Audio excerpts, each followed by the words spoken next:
La sélection congolaise de football est accusée de sorcellerie durant cette CAN. Vrai ou faux? Le monsieur que vous voyez en image là, quand le Congo va affronter peut-être une équipe quelconque, c'est-à-dire dès qu'ils vont se rencontrer, avant le début du match, avant que le match ne commence, le monsieur arrive, il a toujours sa place au stade, où il se place debout et il lève le poing comme ça vers le ciel. Alors chaque fois on est intrigué du fait que, comment est-ce que le monsieur, quand il arrive, il se place comme ça et l'équipe du Congo remporte toujours. Donc du coup, vous connaissez les Européens, ils se sont dit, mais peut-être, bon, pas les Européens, les dirigeants de la CAF. Parce qu'il faut dire que la CAF l'a interdit accès au stade. Parce qu'ils ne comprennent pas pourquoi est-ce que le monsieur vient tout se placer. Le monsieur se place, il est immobile pendant plus de 90 minutes. Et dit, le gars reste debout. Et chaque fois que les Congolais jouent, soit c'est match nul, soit ils gagnent toujours. Alors, avant qu'on ne continue, regardez d'abord un extrait. Le monsieur va même lui-même être interviewé. Écoutez, on se retrouve.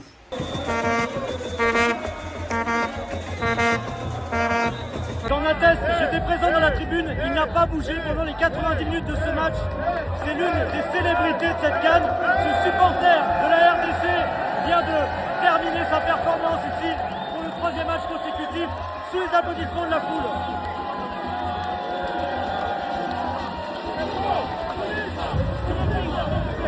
C'est la première fois qu'il bouge depuis le début du match.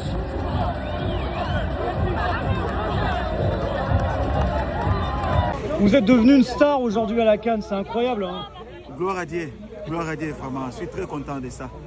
Gloire à Dieu. Ça permet de parler du Congo aussi à travers le monde et de ses supporters, de son peuple. Effectivement, parce que le travail que j'ai fait là, ça m'a beaucoup donné vraiment la valeur. Quoi. Hein. Là, je voyais, il y avait un mouvement de foule, ça dépasse carrément. C'est incroyable comme ce qui se passe. Pour sortir du stade, il y avait des gens partout. Même moi-même, je suis surpris. Hein. Je suis surpris, je ne m'attendais pas à ça. Donc, vous faites ça depuis quand? C'est depuis 2013. Hein. Pourquoi? Parce que je suis artiste, hein, je suis animateur, donc oui. C'est pour cela que j'ai fait ça. C'est mon travail aussi. Il y a beaucoup de gens qui veulent connaître votre prénom, votre nom, votre travail. Moi, j'ai envie de le mettre en avant aussi. Comment vous vous appelez? Qui êtes-vous? Oui, je réponds au nom de Michel Kouka de Lumumba Veya. Et vous rendez hommage, je crois, à un ancien Patrice Emery Lumumba. C'est l'objectif de lui rendre hommage à chaque fois, c'est ça? Oui, comme ça, c'est ça. Quel message vous voulez donner au peuple congolais qui vous regarde, qui vous soutient? D'être seulement derrière la RDC, hein? Ouais, derrière notre équipe nationale. Il y a une ressemblance entre moi et Patrice Emery Lumumba. Je suis son petit-fils. Je suis du sang.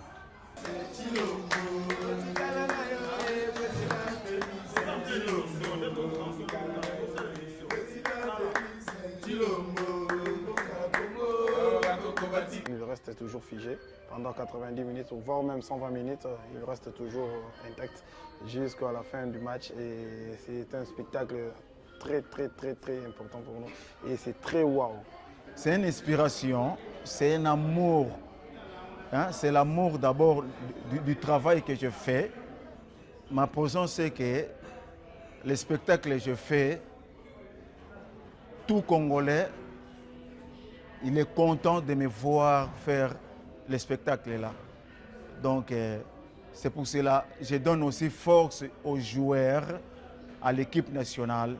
Quand ils voient ma présence, les joueurs sont contents de jouer, de bien jouer et de nous donner aussi la victoire. Là maintenant, il faut que je lui descende. Hein? C'est juste un petit symbole qu'il faut faire.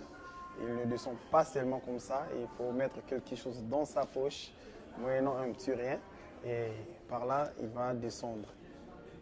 Allons-y.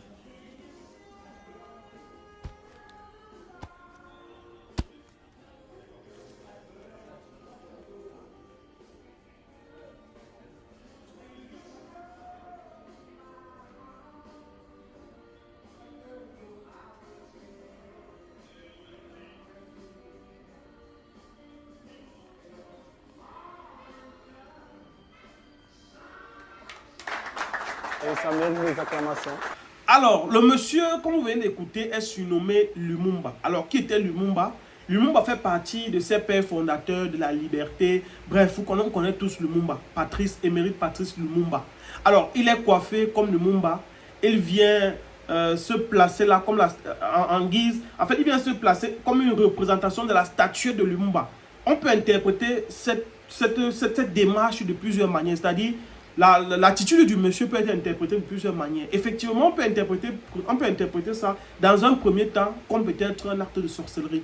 C'est-à-dire quoi? Ils ont peur que peut-être le monsieur, c'est un très grand sorcier au Congo et il est juste déguisé comme ça et il vient pendant la compétition, peut-être pour faucher, peut-être de manière mystique, pour attaquer ou bien du moins pour essayer de déstabiliser les autres équipes. Ça, c'est la première hypothèse qui peut être. La deuxième hypothèse encore peut être la suivante, que peut-être c'est une façon pour lui à chaque fois d'attirer l'attention et de marquer les esprits, marquer les cœurs, de faire comprendre à des générations qui naissent aujourd'hui, qui n'étaient pas là hier, qu'il y a un monsieur qui est né, il y a un monsieur qui fait partie des pères fondateurs de la libération qui s'appelle Emery Patrice Lumumba. Il y a tellement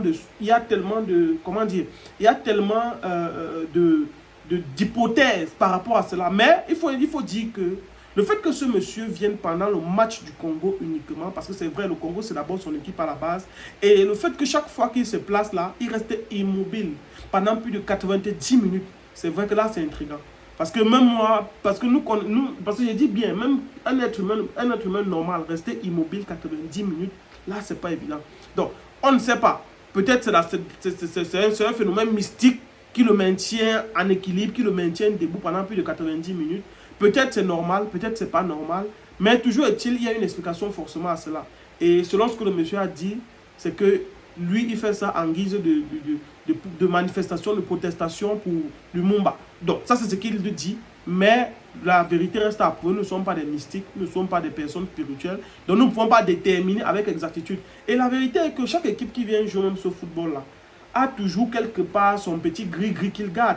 La plupart des équipes qu'on invite souvent dans les coupes, qui sont souvent qui s'affrontent là, la plupart ont toujours leurs petits trucs secrets là qu'ils ne vont jamais dire. Ils ont parfois leur mystique. Il y a eu des coupes d'Afrique des Nations, même des coupes du monde où on a accusé plusieurs équipes, même le Cameroun parfois, d'avoir des gens qui sont là derrière pour tirer les ficelles de manière mystique. Bref, c'est vrai que le match se joue de manière physique, mais tout reste aussi spirituel. On dit, avant que la matérialisation physique ne se présente, il y a d'abord eu la matérialisation spirituelle qui s'est faite.